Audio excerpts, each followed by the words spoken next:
بيكم في برنامج العالم، وصلنا اشتراك ولايك وتفعلوا الجرس ليصلكم كل جديد. فيديو النهارده عن محمد الشرقاوي. محمد الشرقاوي ده واحد زملكاوي متعصب جدا، واحد بيحقد وبيغل تجاه النادي الاهلي. قال عمل مرض نفسي، عمل مرض نفسي وعمل مرض نفسي مش طبيعي. واحد بيعمل تعصب وفتنه في مصر، هو منبع للتعصب وفتنه في مصر. طبعا هو شخص كاره وحاقد وغلبان جدا تجاه النادي الاهلي. الاهلي عمل مرض نفسي وعمل مرض نفسي وعمل مرض نفسيه بجد يعني. طبعا هو بيحب ياسين الجدل بكام تعصب فتنه، وبيحب الترند والله.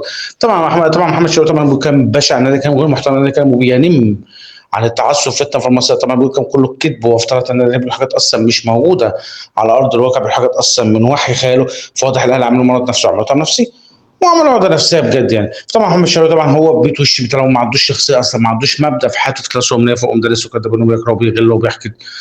والشر ما بيتجنن ده ان ده عمل مشكله، عمل عقده من سنين لانه هو بيكره وبيغل تجاه النادي يا الاهلي. طبعا يعني في فيديوكم بجد والله العظيم حاجه في منتهى الحقد والغل، وحاجه غير محترمه، وحاجه في منتهى الكذب، وحاجه في منتهى التعصب فتنه. تعالوا نشوف كده.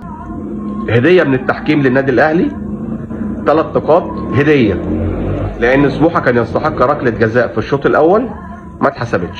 يعني والله عايز اقول لك محمد الشرقاوي الاهلي دايما هيفضل مجننك وهيفضل مربي لك خفيف.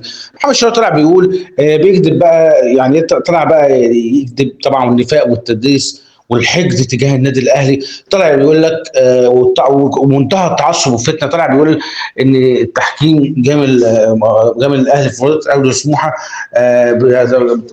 جامل الاهلي عشان كان بيقول لك عشان سموحه كان ليها ضربه جزاء في الشوط الاول. اساسا سموحه كان لهاش ضربه جزاء في الشوط الاول، واللاعب اصلا كان موقع نفسه، والناس كلها اتكلمت في كده. لكن انت مش لاقي حاجه تقولها. حقدك وغلك مجانيك تجاه النادي الاهلي. انتوا بتتكلم بتقول جامل ومش جامل. اساسا يعني بتقول التحكيم جامل الاهلي في مباراه الاهلي. انتوا اصلا التحكيم بيجامل الزمالك على طول في كل المباريات. يعني لو انت بتتكلم على التحكيم يا محمد الشرقاوي، لا التحكيم بيجامل على طول الزمالك في كل المباريات. يعني التحكيم على طول مع الزمالك بيجامله في كل المباريات. فعايز اقول لك يا محمد الشرقاوي، الاهلي دايما هيفضل مجننك ويفضل مربي خفيف ويفضل وجعك ويفضل عامل لك عقده نفسيه. طبعا محمد الشرقاوي قلت لكم هو بيحب ياسين الجلال بكام تعطي فتنه، وبيحب الترند واللقطه. طبعا محمد الشرقاوي طبعا هو كاره النادي الاهلي وحاقد على النادي الاهلي. احمد الشرقاوي اعرف حجمك قبل ما تتكلم عن النادي الاهلي. استني في حلقه بكره برنامج العالمي. السلام عليكم. رايح للاهلي انسى وارجع فرحان.